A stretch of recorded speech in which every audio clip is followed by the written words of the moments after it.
वर आंबेडकर भवनात जाऊन त्यांनी पत्रकार परिषद आंबेडकर साहेबांबरोबर घेतली हे सगळ्यांना माहिती आहे। म्हणजे शिवसेना हा महाविकास आघाडीतला प्रमुख घटक पक्ष आहे।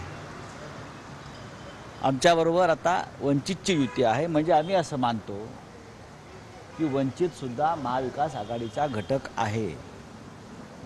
दुसरा असं की या लोकसभेच्या दृष्टीने जी चर्चा सुरू आहे ती अत्यंत सन्मानानं माननीय प्रकाश आंबेडकर आणि त्यांचे सहकारी यांच्याबाबत अत्यंत सविस्तर चर्चा आतापर्यंत किमान 6 ते 7 वेळा झालेली आणि ते सकारात्मक आहे। स्वतः माननीय प्रकाश आंबेडकर आणि शरद पवार साहेब बसलेले आहेत। माननीय उद्धव ठाकरे आणि प्रकाश आंबेडकर यांची चर्चा एकत्र बसून झालेली आहे। काही निर्णय झालेले आहेत आणि मला पूर्ण खात्री आहे की या महाराष्ट्रातली आंबेडकरी विचारांची जनता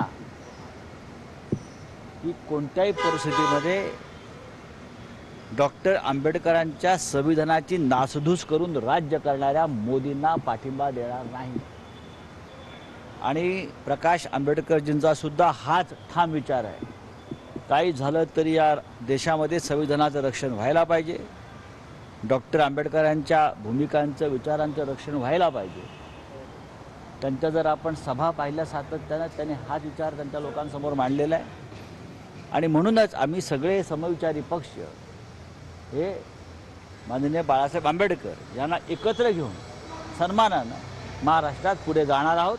लवकरच तुम्हाला निर्णय लागेल। एक नक्की या महाविकास आघाडीमध्ये एकमत नक्की आहे की अकोल्याची जागा ही परंपरेनं माननीय प्रकाश आंबेडकरच लढतात आणि त्यांनीच ती लढावी।